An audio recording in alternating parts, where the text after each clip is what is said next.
Today's lecture is going to be very brief. We didn't talk about determinants in class on Wednesday, and I'll do that on Friday. I just want to say a few things about section 1.7, some practical considerations about the computational aspects of matrix operations.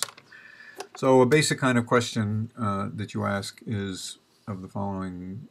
Here's a simple one. Suppose I have A is an n by n matrix, and V is an n vector, or an n by 1 matrix, and I want to compute A times V. If I want to know how long that's going to take, the basic measurement the question is how many basic operations does this require? Operations does this take? And by basic, I mean either multiplying two numbers, adding two numbers, or multiplying two numbers. Well, this is quite easy to estimate. You have an n by n matrix, so that's A11, A1n, AN1 up to ANN. And you're multiplying this times B1 down to Bn. And how many operations does it take, for example, to compute the first entry in the result? Well, you have to take the dot product of this row with this column in order to get the first entry in the answer. And how many operations does that take? Well, there are n multiplications and n minus 1 additions. So these are multiplications and these are additions. So why is that? So you have to multiply A11 times B1, that's one multiplication, and the second one times the second, and so on, up to A1n times Bnn. So that's the n multiplications. And after the first one, every time you do one, you need to add it to the previous one. And so there are n minus 1 additions. So this is 2n minus 1 operations.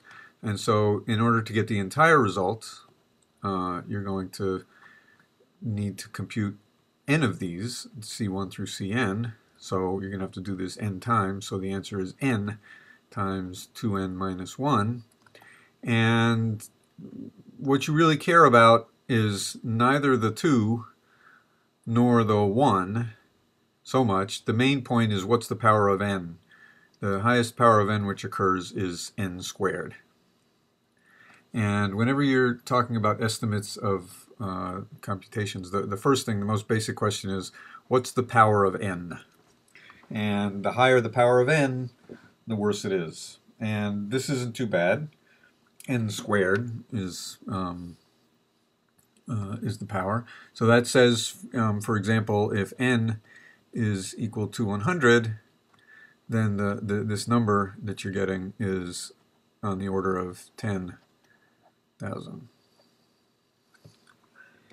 And I don't really care that this number is really, I'll write it out, it's really 2n squared minus n, because if it's 10,000 or 20,000 or 9,950, the order of magnitude is what counts. So this is n squared. All right, well, let's bump this up just a little bit. What if I asked you to multiply two n by n matrices? How many operations does that take? A times B. The number of operations is approximately, well, to get the first column, you needed approximately n squared, and you need to do that for each column, so I'll just write that as n squared times n, which is approximately n cubed.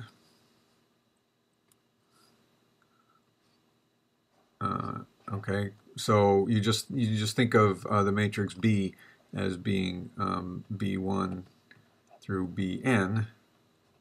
Each of these is a column vector, and this takes n squared, this takes n squared, that takes n squared, and n times n squared is approximately n cubed.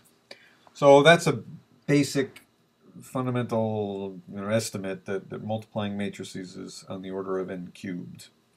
And n cubed is getting to be a bit of a problem. For example, if you want to multiply two 100 by 100 matrices, then what is n cubed? Well, that's 10 to the 6th. And it's growing pretty fast as n gets bigger. Okay, let's look next at Gaussian elimination. Suppose I have an n by n matrix A, and I want to reduce it to upper triangular form. Well, there's a little bit of an analysis in the book. I'll just summarize it rather briefly. So when you're doing Gaussian elimination, at some point you get to the, let's say we're at the jth row from the bottom. So you have j rows left. And you've already taken care of this stuff and this stuff. And what's left is you have to deal with this j by j square. And so it starts off as working from the top. You have an n by n square to look at, and then n minus 1 by n minus 1, and so on. And if you count the operations, it turns out to be roughly 1 squared plus 2 squared plus 3 squared plus ... n squared. And there's a simple algebraic computation that you can see to see that this is approximately n cubed. So well, that was just extremely terse. If you want more details, see the book on page 50. But the moral of the story is that Gaussian elimination takes approximately n cubed, and that's pretty much the same thing as saying computing the LU decomposition. The cost is approximately n cubed.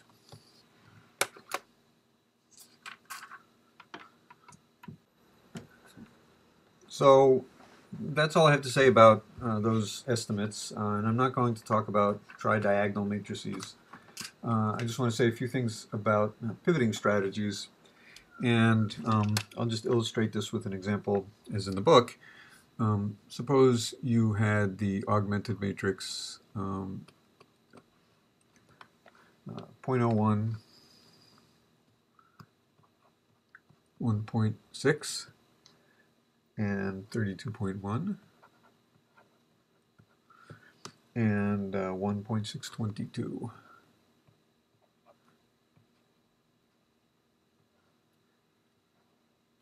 And suppose that you were doing the row and column operations to solve this equation,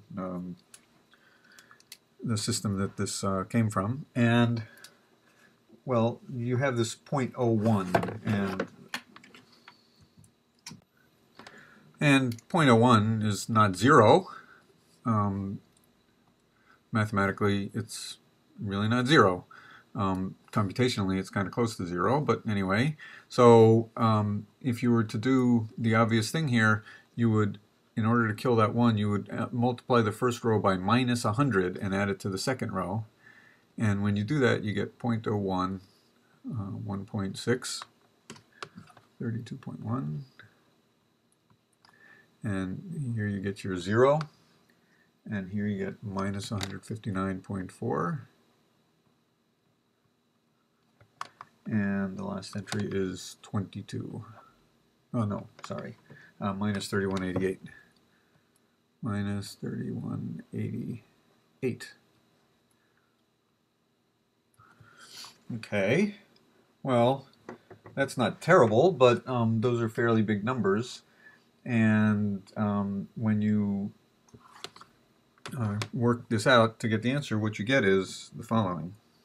Well, here's the scary thing. Suppose that I'm lazy, and instead of using 3188, I just rounded it off to 390. That doesn't seem like a big deal. That's convenient. It makes the calculation a little easier. And if you do that, what you get is that y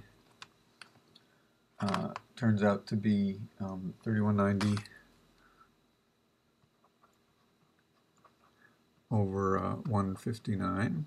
Oh, and I'm also gonna round this off to 1 minus 159 and round this off to 32. And what I get is y is approximately 20.1. And when you go back and you plug in for x, what you find out is that x turns out to be approximately minus 10.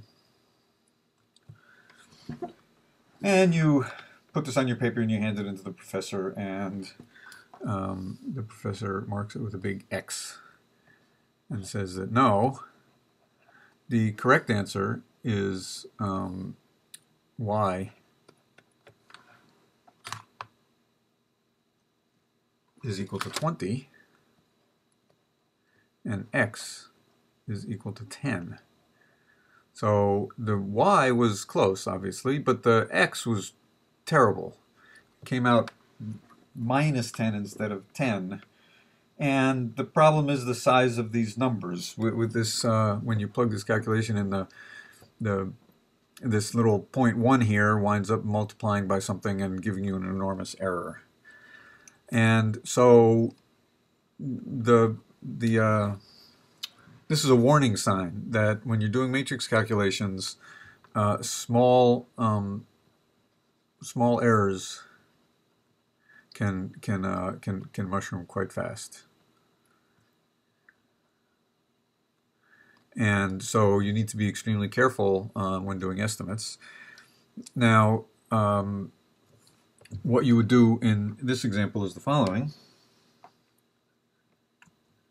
Well, rather than worrying about these silly round-off errors, there's a much simpler way to proceed, which is to simply switch the two rows and get yourself a better pivot. The problem here was this 0.01 required you in order to multiply this row by minus 100.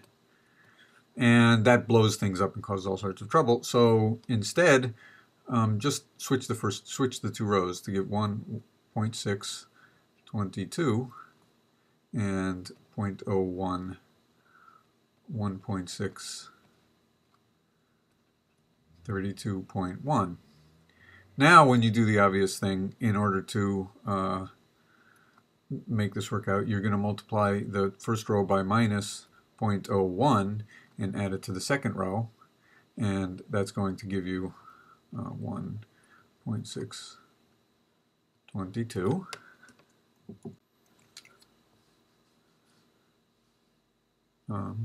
Zero, 1.594,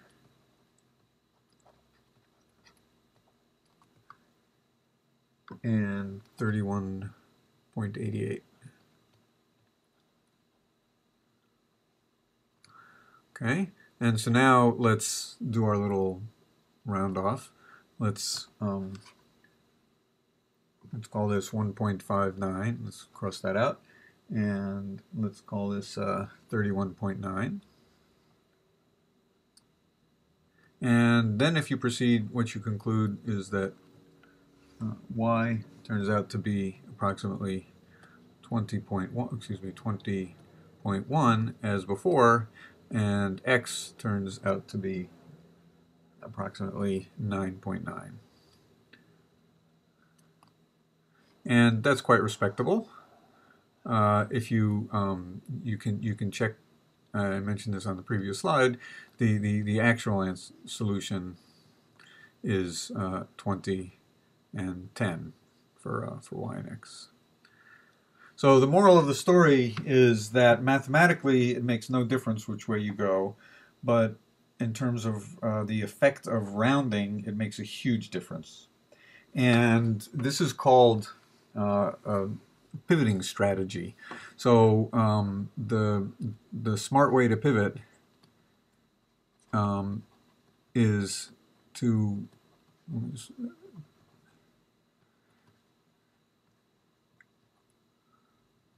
is to always permute your rows so that the largest number is your pivot. So the basic pivoting strategy in order to take care of this is you apply a permutation matrix, permute the rows at each step so that the pivot is the largest possible in absolute value. So that is to say, if you have a column and you're looking at 1.1.01.3 and 2, if these are your choices for pivots, you choose the biggest one and you move that up to the top and you use that as your pivot.